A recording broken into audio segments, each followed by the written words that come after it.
Practical PowerPoint presentation programme. এই ভিডিওতে আমি দেখাবো কিভাবে কোনো প্রেজেন্টেশনের প্রথম স্লাইডটি তৈরি করতে হয়। তোমাদেরকে অলরেডি আমি ছবি পাঠিয়ে দিয়েছি প্রথম স্লাইডের। সেই ছবিটা তোমরা পাশে খুলে রাখো, প্র্যাকটিক্যাল খাতাটা খুলে রাখো, তাহলে আমি যখন বানাবো প্রথম স্লাইডটা তোমাদের প্র্যাকটিক্যাল খাতায় আঁকা ছবির সাথে মিলিয়ে নিতে সুবিধা হবে। মনে রেখো, ক্লাস 11 প্র্যাকটিক্যাল পরীক্ষায় একটা প্রেজেন্টেশন কিন্তু বানাতে দেবেই, এবং ঠিক মতো বানাতে পারলে ফুল মার্কস পেয়ে যাবে প্র্যাকটিক্যালে। এছাড়াও পাওয়ার পয়েন্ট থেকে থিওরি পরীক্ষাতেও অনেকগুলি প্রশ্ন থাকে। তাহলে শুরু করছি, তোমরা লক্ষ্য করো। ফার্স্টে আমি পাওয়ার পয়েন্ট স্টার্ট করব। দেখো, এই স্টার্ট বাটনে ক্লিক করলাম, স্টার্ট মেনু চলে এলো। এবার আমি একটু স্ক্রোল ডাউন করছি মাউসটা দিয়ে, স্ক্রোল ডাউন করছি। দেখো, তোমরা দেখতেই পাচ্ছ। এবার দেখো, এখানে একটা অপশন রয়েছে মাইক্রোসফট অফিস, দেখতেই পাচ্ছ অপশনটা মাইক্রোসফট অফিস। ওই অপশনটায় ক্লিক করলাম বা সিলেক্ট করলাম, সঙ্গে সঙ্গে মাইক্রোসফট অফিসের আন্ডারে যা যা প্রোগ্রাম আছে তার লিস্ট আমার সামনে দেখিয়ে দিলে। দেখো, দেখতেই পাচ্ছ। আবার বলছি, যেই তোমরা মাইক্রোসফট অফিস সফটওয়্যার প্যাকেজের অপশনটায় ক্লিক করবে, তখনই মাইক্রোসফট অফিসের আন্ডারে যা যা প্রোগ্রাম রয়েছে তার লিস্ট বা তালিকা পেয়ে যাবে। এই যে তোমার সামনে পেয়ে গেছো। এবার আমি এখান থেকে পাওয়ার পয়েন্ট 2007 সিলেক্ট করব। লক্ষ্য করো, আর একটু নিচে নামাই। হ্যাঁ, এই যে দেখতে পাচ্ছ তোমরা, এই যে মাইক্রোসফট অফিস পাওয়ার পয়েন্ট 2007। এই যে আমি মাউস পয়েন্টার নাড়াচ্ছি, আশা করি তোমরা দেখতে পাচ্ছ। তাহলে কিভাবে চালাবে আরেকবার চট করে বলে দিই। লক্ষ্য রাখো, স্টার্ট, তারপরে খুঁজে নেবে মাইক্রোসফট অফিস। এই যে দেখতেই পাচ্ছ মাইক্রোসফট অফিস, এই যে মাইক্রোসফট অফিস, সেটাই ক্লিক করবে।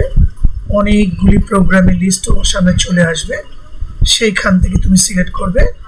একটু উঠিয়ে নাও, এই যে পাওয়ার পয়েন্ট 2007। আশা করি বুঝতে পারবে। আমি এবার এই Microsoft office power point 2007 select করলাম। সঙ্গে সঙ্গে তোমার সামনে একটা নিজে থেকেই একটা ব্ল্যাঙ্ক প্রেজেন্টেশন খুলে গেল। এই দেখো, উপরে লেখা রয়েছে প্রেজেন্টেশন 1।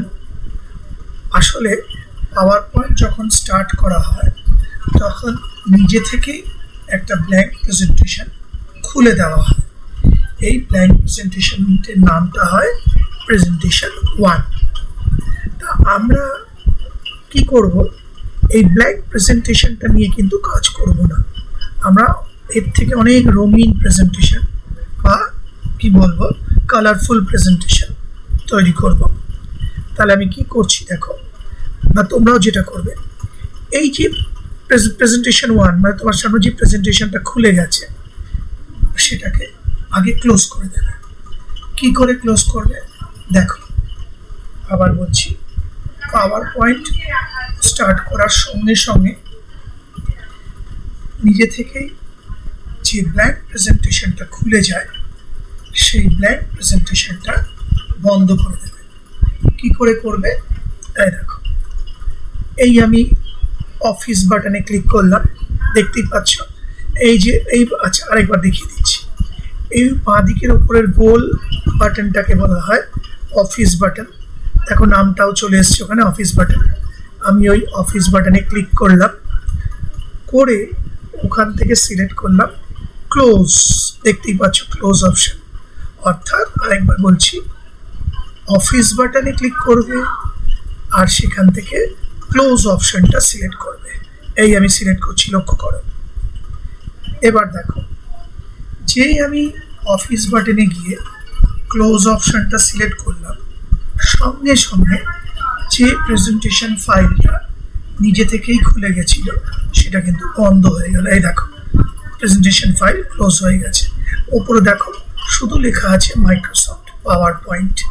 তার মানে এই মুহূর্তে মাইক্রোসফট পাওয়ার পয়েন্ট প্রোগ্রামটা চলছে, কিন্তু কোনো প্রেজেন্টেশন ফাইল খোলা নেই। এইবার আমরা আমাদের প্রয়োজন মতো একটা প্রেজেন্টেশন ফাইল বা টেমপ্লেট বা থিম যাই বলা যেতে পারে খুলে নেব। লক্ষ্য করো, আবার আমি এই যে অফিস বাটন, এই অফিস বাটনে ক্লিক করলাম, মেনু চলে এলো। মেনু থেকে আমি সিলেক্ট করব নিউ। এই এই এই স্টেপসগুলো কিন্তু তোমাদের আমি আগেই দেখিয়ে পাঠিয়েছিলাম, যখন আমি পাওয়ার পয়েন্টে কী করে প্রেজেন্টেশন তৈরি করতে হয় বলে হেডিং দিয়ে স্টেপসগুলো লিখে পাঠিয়েছিলাম এবং তার সঙ্গে ভিডিও করেও দেখিয়ে দিয়েছিলাম। তাহলে অফিস বাটনে ক্লিক করবে, সেখান থেকে নিউ অপশানে ক্লিক করবে। নিউ কেন? যেহেতু নতুন প্রেজেন্টেশন বানাচ্ছি, তাই নিউ অপশন। আশা করি বুঝতে পারছো। আমি এই যে মাউস পয়েন্টার নাড়াচ্ছি নিউতে। এবার যেই নিউ অপশনটা সিলেক্ট করলাম, সঙ্গে সঙ্গে একটা আলাদা উইন্ডো তোমার সামনে খুলে গেল। এই স্টেপসগুলো কিন্তু আমার আগে পাঠানো আছে এবং দেখানো আছে। তা যেই আমরা নিউতে ক্লিক করেছি, সঙ্গে সঙ্গে নিউ প্রেজেন্টেশন বলে একটা উইন্ডো খুলে গেছে। দেখো, এখান থেকে সিলেক্ট করবে ইনস্টলড থিমস। আবার বলছি, এইখান থেকে সিলেক্ট করবে ইনস্টলড থিমস। কেন ইনস্টল থিমস? কেন এর আন্ডারে অনেক রকম থিম বা কনসেপ্ট প্রেজেন্টেশনে দেওয়া রয়েছে। কাজে তোমরা এখান থেকে ইনস্টল থিমস, এই যে আমি মাউস পয়েন্টার নাড়াচ্ছি, এই অপশনটা সিলেক্ট করবে। লক্ষ্য করো, এই আমি সিলেক্ট করলাম ইনস্টলড থিমস। তাকিয়ে দেখো, যেই আমি ইনস্টলড থিম সিলেক্ট করলাম, সঙ্গে সঙ্গে নানা রকম থিম বা ডিজাইন তোমার সামনে চলে এলো। কত রকম স্লাইডের ডিজাইন দেখতে পাচ্ছ। নিচের দিকে স্ক্রল করলে আরও ডিজাইন পাবে। দেখে নাও, তোমরা এখান থেকে যেটা খুশি ডিজাইন বেছে নিতে পারো, তোমার পছন্দের ব্যাপার সেটা। যে কোনো একটা থিম তোমরা এখান থেকে বেছে নিতে পারো। আমি প্রথমটা সিলেক্ট করছি, এই থিমটা। এটার নাম হচ্ছে অ্যাপেক্স। আশা করি দেখতে পাচ্ছ, এটা নাম, এই যে থিমটা, এটা সিলেক্ট করব, এর নাম হলো অ্যাপেক্স। তাহলে লক্ষ্য করো, আমি এখান থেকে এই অ্যাপেক্স থিমটা সিলেক্ট করলাম। এবার যেই অ্যাপেক্স থিমটা সিলেক্ট করলাম, পাশে দেখো তোমাকে দেখাচ্ছে যে অ্যাপেক্স থিমটা কীরকম, ডিজাইনটা বা দেখতে কীরকম। এবার তোমার কাজ হলো ক্রিয়েট বাটনে ক্লিক করা। এই যে দেখো, আমি মাউস পয়েন্টার নাড়াচ্ছি, নিচের দিকে দেখো, ডায়ালগ বক্সের নিচের দিকে ক্রিয়েট বলে একটা বাটন আছে, দেখতেই পাচ্ছ। এবার আমি ওই ক্রিয়েট বাটনে ক্লিক করব। লক্ষ্য করো সবাই, এই আমি ক্রিয়েট বাটনে ক্লিক করলাম। এবার যেই আমি ক্রিয়েট বাটনে ক্লিক করলাম, সঙ্গে সঙ্গে দেখো যে থিমটা আমরা সিলেক্ট করেছিলাম, অর্থাৎ অ্যাপেক্স থিম, সেই থিমকে ব্যাকগ্রাউন্ড করে একটা স্লাইড তোমার সামনে খুলে গেল। স্লাইড কাকে বলে আমি আগেই লিখিয়ে অডিওতে বুঝিয়ে পাঠিয়েছি, এখন আর পরে সময় নষ্ট করব না।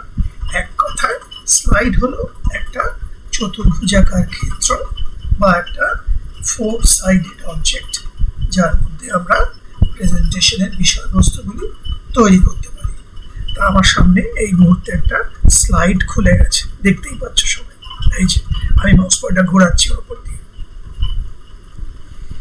এইবার ভালো করে লক্ষ্য করো, এই দেখো এখানে একটা বক্স, এই যে বক্সটা দেখতে পাচ্ছ, আশা করি dot dot dot dot dot করা আছে, যার ভেতরে লেখা আছে click to add title.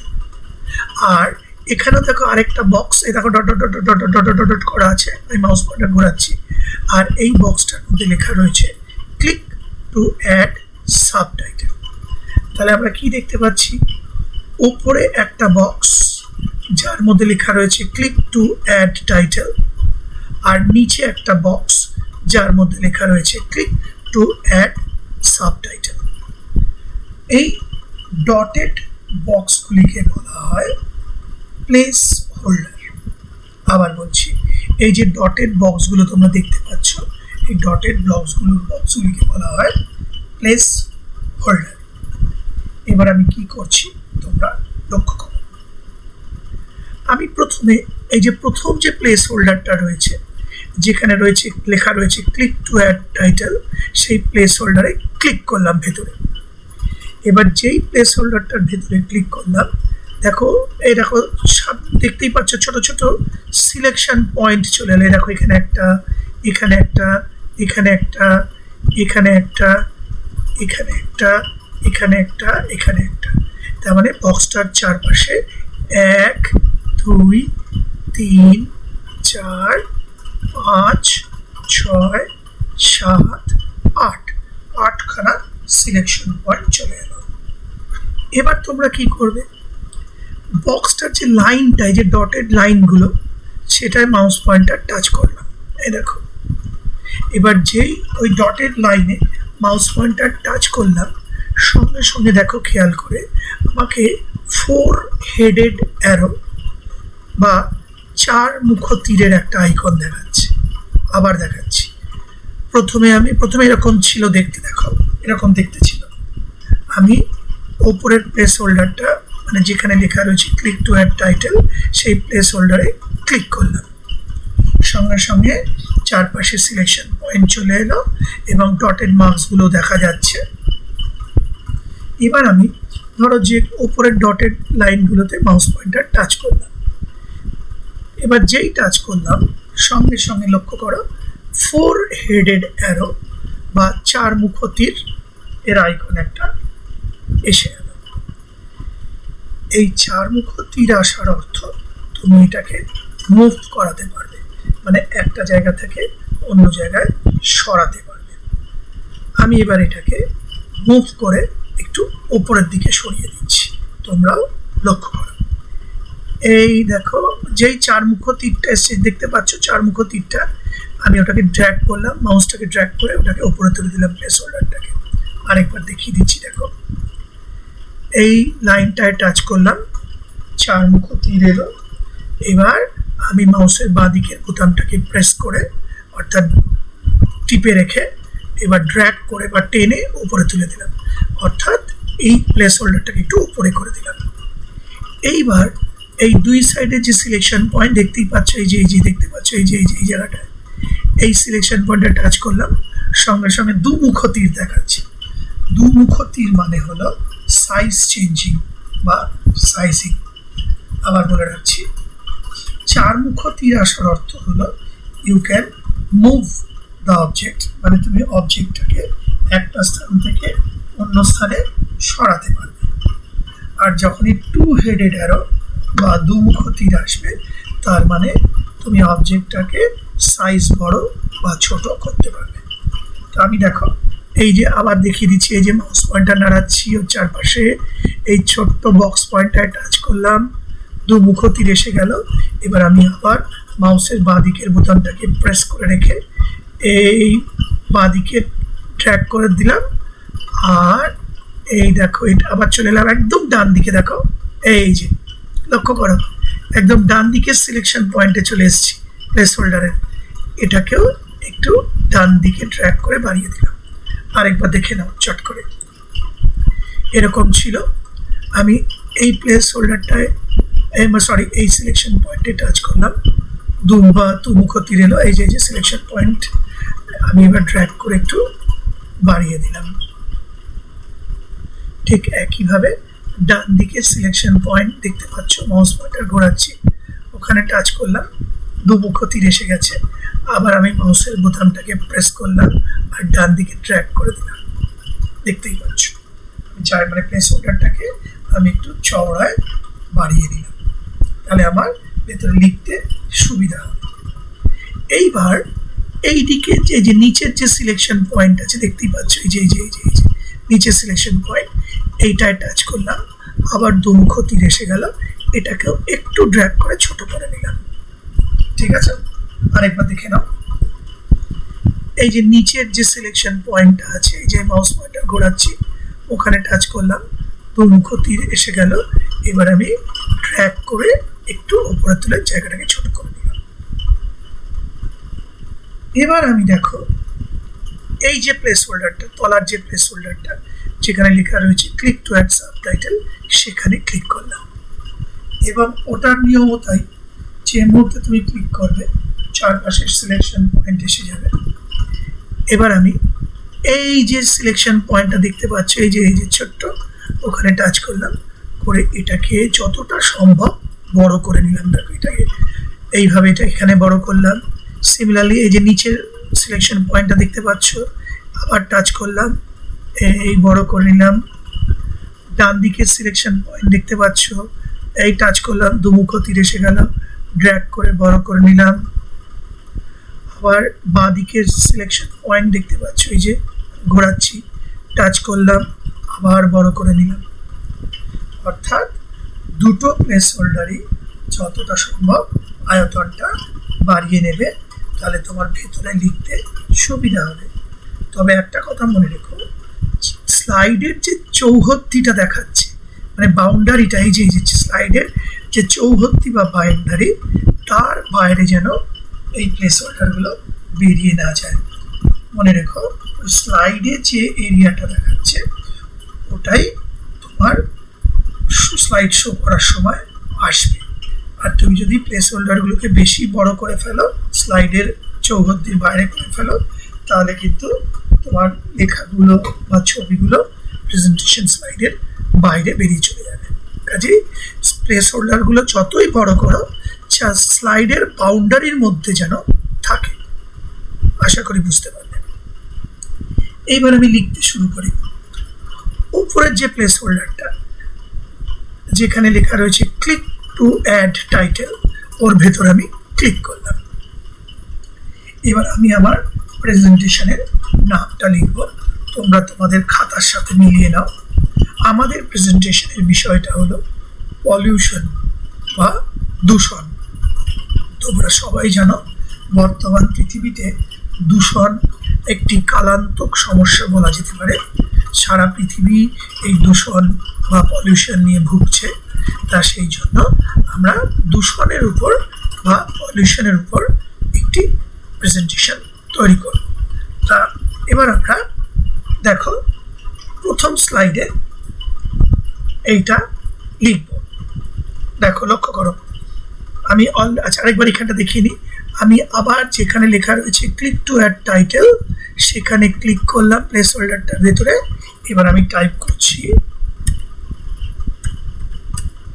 Pollution. এবার যেই আমি পলিউশন টাইপ করলাম, আমার প্রেজেন্টেশন টাইটেলটা বা প্রেজেন্টেশনের নামটা লেখা হয়ে গেল। মনে রাখবে, এই যে প্রথম স্লাইড আমি তোমাদের দেখাচ্ছি, এটাকে বলা হয় টাইটেল স্লাইড। আবার বলছি, কোনো প্রেজেন্টেশনের প্রথম স্লাইডটিকে বলা হয় টাইটেল স্লাইড। এবং টাইটেল স্লাইডের একদম ওপরে অবশ্যই প্রেজেন্টেশনের নাম বা টাইটেল লিখতে হয়। তোমরা লক্ষ্য করে দেখো, আমি তাই লিখেছি। আমাদের প্রেজেন্টেশনের টাইটেল যেহেতু পলিউশন, আমি ওখানে পলিউশন লিখেছি টাইটেল হিসেবে। এবার দেখো, আমি এই যে যেখানটা লেখা আছে, দেখো এই যে ক্লিক টু অ্যাড সাবটাইটেল, আশা করি দেখতে পাচ্ছ সাদা রঙের, সেইখানটায় ক্লিক করবো। অর্থাৎ দ্বিতীয় প্লেস হোল্ডারে ক্লিক করলাম। এবার আমি আবার টাইপ করছি। তোমরা তোমাদের পাঠানো যে নোটসটা, সেই নোটসের সাথে প্র্যাকটিক্যাল খাতায় নিশ্চয়ই লিখে নিয়েছ, মিলিয়ে নাও। প্রেজেন্টেড বাই, দেখো তোমাদের খাতাতে তাই লেখা আছে। এন্টার এন্টার, দুবার এন্টার করে একটু নামিয়ে নিলাম।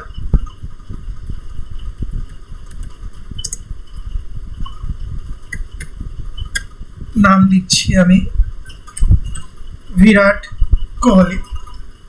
বুঝতেই পারছ, কাল্পনিক নাম।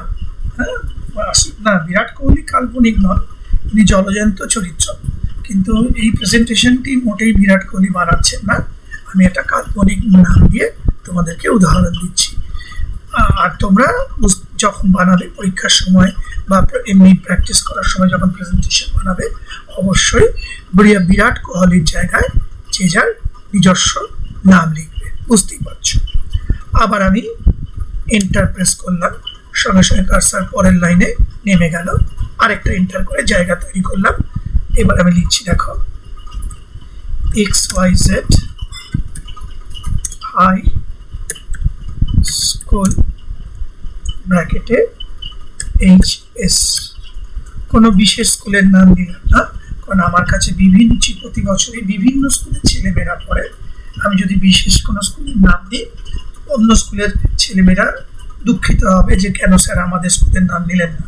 সেই জন্য স্কুলের ক্ষেত্রে আমি একটা কাল্পনিক নাম দিলাম XYZ হাই স্কুল ব্র্যাকেটে HS। আবার এন্টার করলাম। এবার দেখো তোমাদের খাতায় যেরকম লেখা আছে আমি সেরকম লিখছি, রোল নাম্বার 23, দুবার স্পেস মারলাম বা তিনবার দিয়ে দিই, গ্যাপ দিয়ে দিলাম, দিয়ে মানে স্পেস বার টিপে স্পেস করে নেবে, এটা তো জানোই তোমরা। মানে গ্যাপগুলো বাড়ানোর জন্য স্পেস বার ইউজ করবে। শব্দগুলোর মধ্যে গ্যাপ যদি বাড়াতে চাও বা অক্ষরের মধ্যে যদি গ্যাপ বাড়াতে চাও তাহলে স্পেস বার ইউজ করবে। আচ্ছা, ক্লাস যেরকম দিয়েছি তোমাদের XI হিউ, দেখতেই পাচ্ছ এখানে, এক সেকেন্ড, হ্যাঁ লিখলাম XI হিউ অর্থাৎ 11 হিউম্যানিটিস। মনে রেখো সায়েন্স স্ট্রিমকে সায়েন্স বলা হয়, কমার্স স্ট্রিমকে কমার্স বলা হয় এবং আর্টস স্ট্রিমকে হিউম্যানিটিস অর্থাৎ সংক্ষেপে হিউ বলা হয়। আবার আমি এন্টার প্রেস করলাম। এবার আমি লিখছি কন্ট্যাক্ট নাম্বার, মানে যে বানাচ্ছে তার কন্ট্যাক্ট নাম্বার 6289-763। তোমরা খাতার সাথে মিলিয়ে নাও, এগুলোই নোটসে পাঠিয়েছিলাম আমি তোমাদের। 3416 হয়ে গেল কন্ট্যাক্ট নাম্বার। আবার এন্টার করলাম। এইবার ইমেল আইডি লিখব, লক্ষ্য করো ইমেল আইডি। এবার কাল দিয়ে দিচ্ছি ইমেল আইডিটা, viratkohli@gmail.com। আচ্ছা, এবার তোমাদের খাতার সাথে মিলিয়ে দেখো, যে অবধি তোমাদের ফার্স্ট স্লাইডে আমি লিখিয়েছিলাম সেই অবধি আমার লেখা কমপ্লিট হলো। এবার কেন এগুলো লিখলাম সেটা আমি পরে বোঝাবো।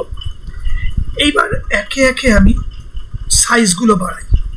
এটা প্রেজেন্টেশন প্রোগ্রাম তো একটু সাইজ বড় করে বানালে দেখতে ভালো হবে। অর্থাৎ যে লেখাগুলো লিখেছি তার সাইজগুলো আমি এবার ইনক্রিজ করব বা বাড়াবো। কিভাবে বাড়াবো লক্ষ্য করো। প্রথমে আমি ওই যে ওপরে যেখানে লেখা আছে পলিউশন সেখানে ক্লিক করলাম, দেখতেই পাচ্ছ। আবার বলছি, প্রথমে আমি ওপরের প্লেস হোল্ডার যেখানে লেখা আছে পলিউশন সে ভেতরে গিয়ে একবার মাউস ক্লিক করলাম। তারপর আমি মাউস জানোই মাউস পয়েন্টারের মাউসের বাঁ দিকের বাটনটাকে প্রেস করে ড্র্যাগ করে পলিউশন শব্দটাকে সিলেক্ট করে নিলাম। আরেকবার দেখে নাও। আমি প্রথমে ওপরের প্লেস হোল্ডারটার ভেতরে ক্লিক করলাম যেখানে লেখা আছে পলিউশন, দেখতেই পাচ্ছ, তার ভেতরে ক্লিক করলাম। এবার পি থেকে শুরু করে মাউসের বাঁ দিকের বোতামটা প্রেস করলাম আর মাউসকে ড্র্যাগ করে পলিউশন শব্দটাকে সিলেক্ট করে নিলাম। তাহলে সিলেক্ট হয়ে গেল। এইবার আমি সাইজটা কি করে বাড়াবো লক্ষ্য করো। চলে গেলাম হোম ট্যাবে। এই যে দেখতে পাচ্ছ তোমরা হোম ট্যাবে, এইখানে দেখো দুখানে। এবার এই হোম ট্যাবে দুটো টুলবারে দুটো আইকন আছে। এই যে আমি মাউস পয়েন্টার দেখাচ্ছি।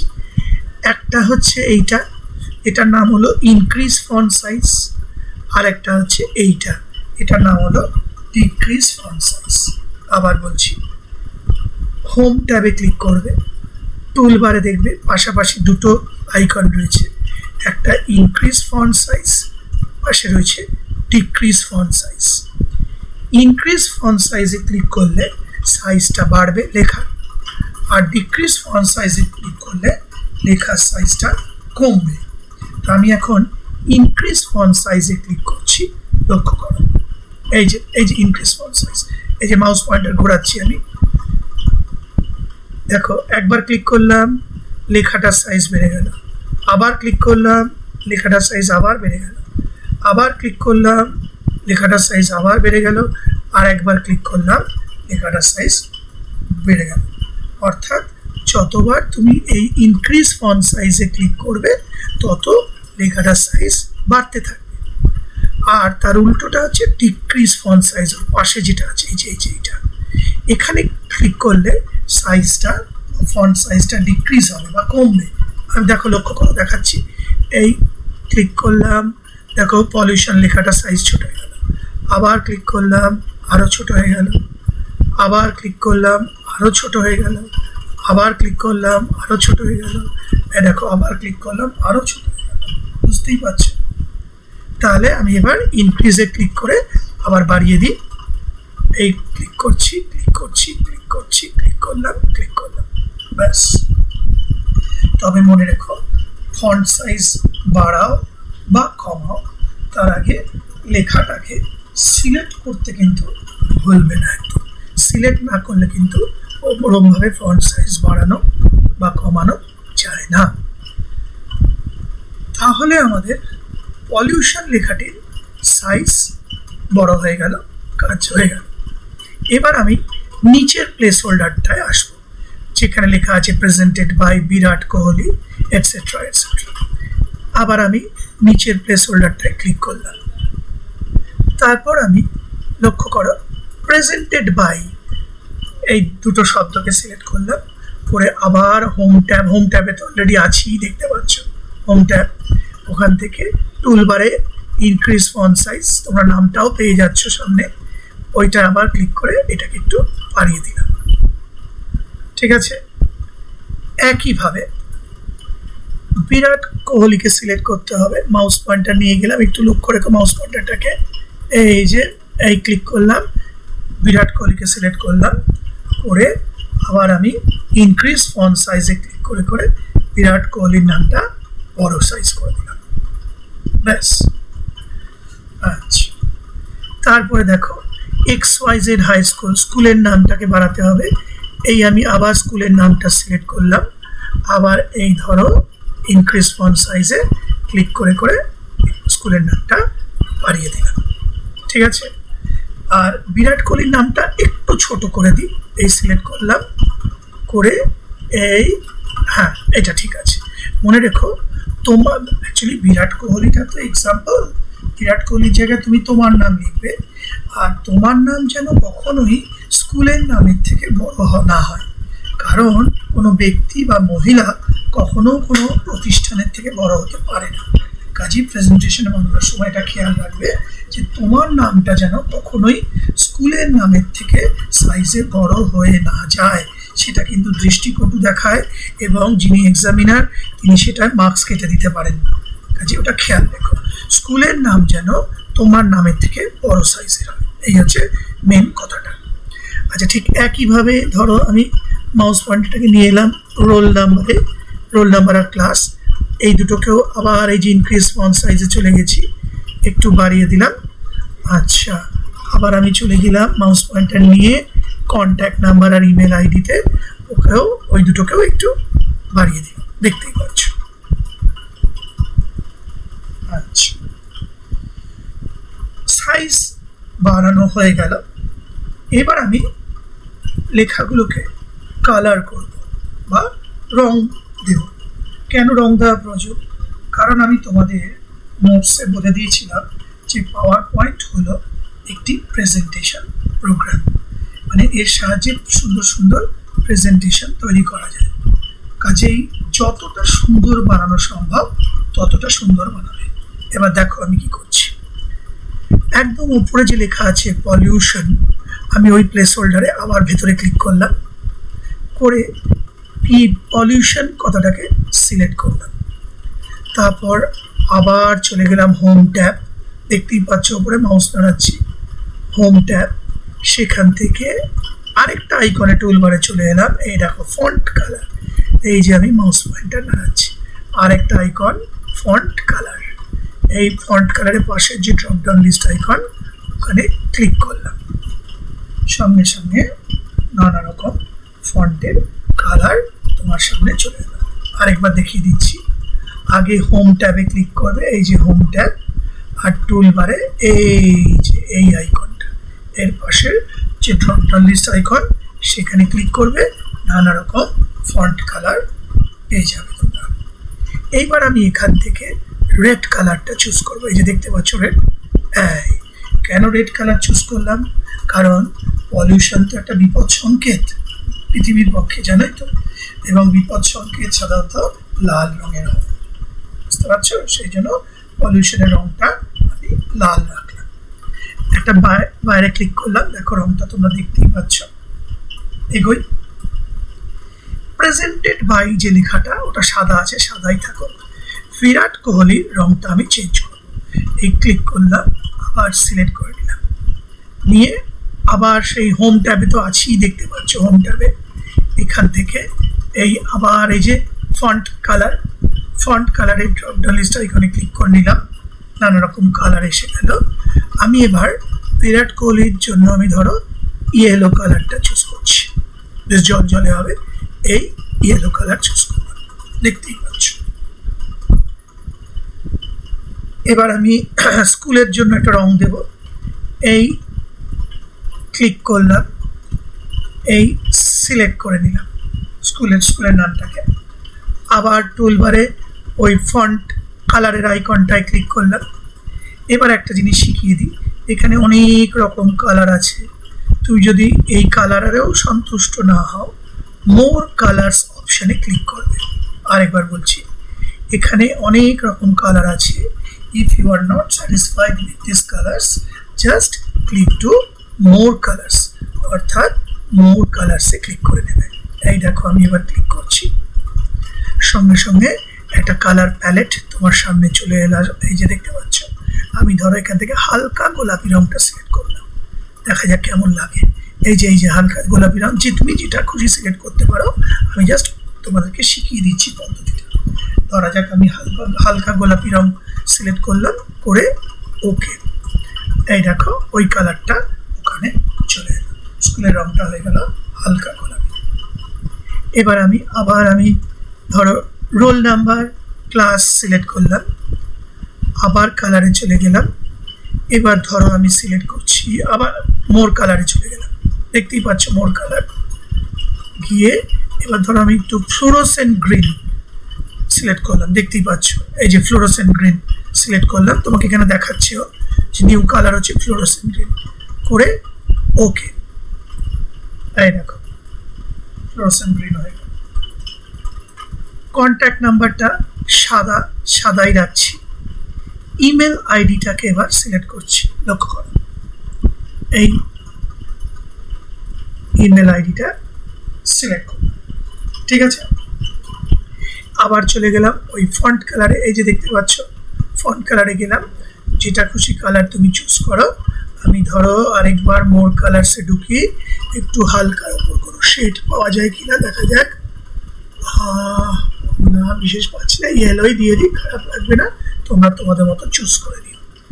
ইয়েলো কালার সিলেক্ট করলাম, করে এই যে দেখতে পাচ্ছ ওকে বাটন, এই যে ওকে বাটন দেখতেই পাচ্ছ, ওকে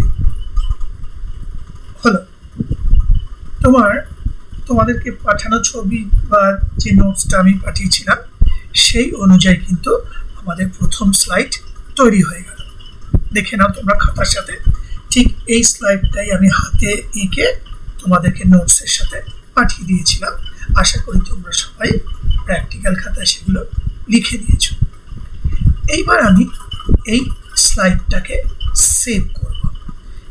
সেভ করার জন্য চিরকাল আমরা একটা খুব সহজ পদ্ধতি ইউজ করি, তোমরা জানো, CTRL+S বা Ctrl+S।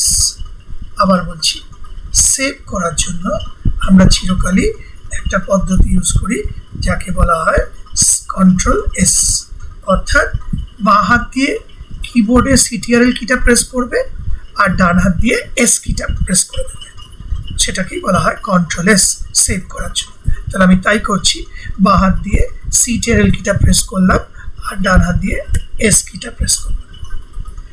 যেই সিটিআরএল প্লাস এস অর্থাৎ কন্ট্রোল এস প্রেস করলাম, সঙ্গে সঙ্গে দেখো তোমাদের সামনে একটা ডায়ালগ বক্স চলে এলো সেভ করার জন্য। আর এই দেখো ফাইলের নাম চাইছে, ফাইল নেম দেখো নাম চাইছে, লেখা রয়েছে পলিউশন। আসলে প্রথম লাইনটাই ও নাম হিসেবে দিয়ে দিয়েছে। আমি এর সাথে একটাই জাস্ট ব্যবস্থা করব, ক্লিক করব করে পলিউশনের প্রথম পিটাকে ইরেজ করে ক্যাপিটাল পি করে দেবো, ব্যাস। আর কিছু চেঞ্জ করছি না, নাম এই নামটাই রাখছি পলিউশন, কারণ আমাদের প্রেজেন্টেশনটা পলিউশনের উপরেই তৈরি করা হচ্ছে। তাহলে এই যে ফাইল নেমের তাহলে এই জায়গাটা আরেকবার দেখিয়ে দিচ্ছি, দেখে নাও। কন্ট্রোল এস অর্থাৎ সেভ, সঙ্গে সঙ্গে সেভ ডায়ালগ বক্স খুলে গেল তোমার সামনে। আর এই যে ফাইল নেমের জায়গা, ফাইল নেম দেওয়ার জায়গা, ওখানটায় ক্লিক করে নেবে। এবার ওখানে প্রয়োজন মতো তোমার নাম বা প্রেজেন্টেশনের নামটা লিখে নেবে। আমি ধরো তোমাদের দেখানোর জন্য ইচ্ছে করে নামটাই যে মুছে দিলাম, দিয়ে নতুন করে ওই নামটাই আবার লিখলাম এবং নামটা দিলাম পলিউশন, কারণ আমাদের প্রেজেন্টেশনটা পলিউশনের উপর তৈরি করা হচ্ছে। তাহলে এখানে ফাইলের নামটা লিখলাম, দেখতেই পাচ্ছ পলিউশন। আর এইখানে দেখো সেভ বাটন, লক্ষ্য করো এই যে এইখানটায় রয়েছে সেভ বাটন, এই যে হ্যাঁ এই যে সেভ বাটন, আমি মাউস পয়েন্টার ঘোরাচ্ছি এর উপর দিয়ে, এই সেভ বাটনে আমি এবার ক্লিক করব, লক্ষ্য করো। এবার যেই সেভ বাটনে ক্লিক করলাম, ব্যাস প্রথম স্লাইডটা সেভ হয়ে গেল। আর এই দেখো উপরে এই যে আমি মাউস পয়েন্টার নাড়াচ্ছি, টাইটেল বার, ওখানে লেখা রয়েছে পলিউশন, দেখতেই পাচ্ছ পলিউশন, ঠিক আছে। তার মানে যে নামটা আমি দিয়েছিলাম ওটা টাইটেল বারে চলে এলাম। এইবার আমি স্লাইডটাকে শো করে দেখাবো যে কেমন আসবে, মানে প্রেজেন্টেশনের সময় কেমন দেখতে হবে। কি করে শো করব লক্ষ্য করো, দেখো ভিউ বলে একটা ট্যাব আছে, এই যে ভিউ দেখতে পাচ্ছ, এই যে ভিউ ট্যাব। আমি মাউস পয়েন্টার নাড়াচ্ছি ভিউয়ের পাশ দিয়ে, প্রথমে আমি ভিউ ট্যাবে ক্লিক করলাম। আর এইখানে দেখো এই টুলবারে স্লাইড শো বলে একটা আইকন আছে, এই যে তুমি এইখান থেকে শো করতে পারো। আরেকবার বলছি, এই আমরা হোম ট্যাবে আছি, সেখান থেকে সোজা ভিউ ট্যাবে চলে যাবে, এই যে ভিউ ট্যাব দেখতেই পাচ্ছ ভিউ ট্যাব, এখান থেকে স্লাইড শো, ঠিক আছে। এই স্লাইড শো ভিউ ট্যাব থেকে স্লাইড শো সিলেক্ট করলে তুমি যে কটা স্লাইড বানিয়েছো প্রথম থেকে শো করতে শুরু করবে। দেখো আমি ক্লিক করছি, তাহলে আরেকবার বলে দিচ্ছি, এই যে ভিউ ট্যাব দেখতে পাচ্ছ, এই ভিউ ট্যাবে ক্লিক করলাম, এই স্লাইড শো দেখতেই পাচ্ছ, স্লাইড শো আইকনটা দেখতে পাচ্ছ, এই আমি ক্লিক করলাম। এই প্রেজেন্টেশন শুরু হয়ে গেল। এখন অবধি আমরা একটাই মাত্র স্লাইড বানিয়েছি, সেই জন্য একটা স্লাইডই দেখাচ্ছে আমাদের প্রেজেন্টে আছে। এবার কি কি আচ্ছা সরি, এখন যে স্লাইডটা দেখাচ্ছে এটা হলো আমাদের প্রেজেন্টেশনের প্রথম স্লাইড। আর আমি বারবার বলছি, কোনো প্রেজেন্টেশনের প্রথম স্লাইডকে বলা হয় টাইটেল স্লাইড। তা আমাদের সামনে এখন যেটা এসছে সেটা হলো টাইটেল স্লাইড। এবার টাইটেল স্লাইডে কি কি লিখতে হয় সেটা ভালো করে বুঝে নাও। একদম ওপরে দেখো লেখা রয়েছে পলিউশন, অর্থাৎ টাইটেল স্লাইডে তোমায় লিখতে হবে প্রেজেন্টেশনের নাম, আশা করি বুঝতে পারলে। তারপর দেখো লেখা রয়েছে প্রেজেন্টেড বাই বিরাট কোহলি, অর্থাৎ এই প্রেজেন্টেশনটা যে বানিয়েছে তার নাম। আবার বলছি, প্রেজেন্টেড বাই বিরাট কোহলি মানে হলো এই প্রেজেন্টেশনটা বানিয়েছে যে তার নাম বিরাট কোহলি।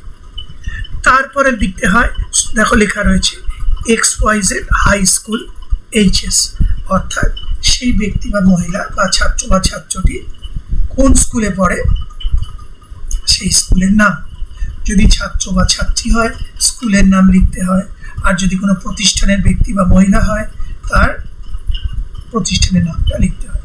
তা তোমরা যেহেতু স্কুল ছাত্রছাত্রী স্কুলের নামটাই লিখবে অবশ্যই।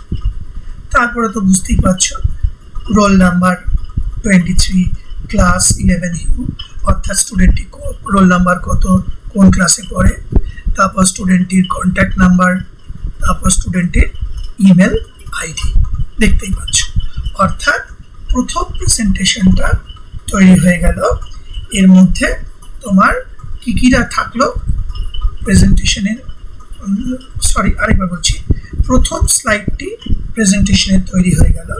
তার মধ্যে রইল প্রেজেন্টেশনের নাম বা টাইটেল, প্রেজেন্টার বা যে বানাচ্ছে তার নাম, প্রতিষ্ঠান বা বিদ্যালয়ের নাম, ছাত্র বা ছাত্রীটির রোল নাম্বার, ক্লাস ইত্যাদি, ছাত্র বা ছাত্রীটির কন্ট্যাক্ট নাম্বার এবং ছাত্র বা ছাত্রীটির ইমেল আইডি। এইবার আমরা ফিরে যাব। আচ্ছা, এখানে একটা কথা বলে দিই, এই যে ভিউটা তোমরা দেখছো এখন, এইটাকে বলা হয় স্লাইড শো ভিউ। আবার বলছি, যে ভিউতে স্লাইডগুলোকে শো করা হয় সেই ভিউটাকে বলা হয় স্লাইড শো ভিউ। তাহলে এই মুহূর্তে যে ভিউটা তোমরা চোখের সামনে দেখতে পাচ্ছ তোমাদের রেকর্ডিংয়ে, সেটা হলো স্লাইড শো ভিউ। আর যে ভিউতে স্লাইডগুলো তৈরি করা হয় সেই ভিউকে বলা হয় নর্মাল ভিউ। আবার বলছি, যে ভিউতে স্লাইডগুলি তৈরি করা হয় সেই ভিউকে বলা হয় নর্মাল ভিউ। তা আমি এবার স্লাইড শো ভিউ থেকে নর্মাল ভিউতে ফিরে যাব। আবার কি করে ফিরে যাব? কিবোর্ডে দেখবে একদম উপরের বাঁ দিকে এসকেপ, ESC বলে একটা কি আছে। আবার বলছি, কিবোর্ডের একদম উপরের বাঁ দিকে টপ লেফট কর্নারে ESC নামে একটা কি আছে। ESCর পুরো নাম হচ্ছে এসকেপ। ওই এসকেপ বাটনটা বা এসকেপ কিটা টিপলে তুমি আবার নর্মাল ভিউতে ফিরে যাবে। আমি তাহলে আমার কিবোর্ড থেকে এসকেপ কিটা প্রেস করছি, তোমরা লক্ষ্য রাখো। এই দেখো, আরেকবার দেখে নাও। এই আমি ভিউতে ক্লিক করলাম, আর এই দেখো স্লাইড শো, দেখতেই পাচ্ছ স্লাইড শো আইকনটা। এই স্লাইড শোতে ক্লিক করলাম, চলে এলাম আমরা স্লাইড শো ভিউতে। এবার আমি কিবোর্ড থেকে এসকেপ কিটা প্রেস করছি। আবার আমরা ফিরে এলাম নর্মাল ভিউতে। এইবার যে ভিউটা তোমরা সামনে দেখছো এইটাকে বলা হয় নর্মাল ভিউ। এই নর্মাল ভিউতেই খেয়াল করো আমি কিন্তু এই স্লাইডটা তৈরি করেছি। অর্থাৎ নর্মাল ভিউতে স্লাইডের বিষয়বস্তুগুলোকে তৈরি করা হয়, আর স্লাইড শো ভিউতে বিষয়বস্তুগুলোকে শো করা হয়। তাহলে প্রথম স্লাইডটা শেষ। পরের স্লাইডটা আমি আরেকটা ভিডিওতে দেখাবো, তোমরা খাতার সাথে মিলিয়ে নাও। প্রথম স্লাইডটা আমি বানানো শিখিয়ে দিলাম, তোমরা ভালো করে ভিডিওটা দেখে নাও, তাহলে বুঝতে পারবে। এবং সেই সঙ্গে আমার এই ভিডিওটি শেষ হলো।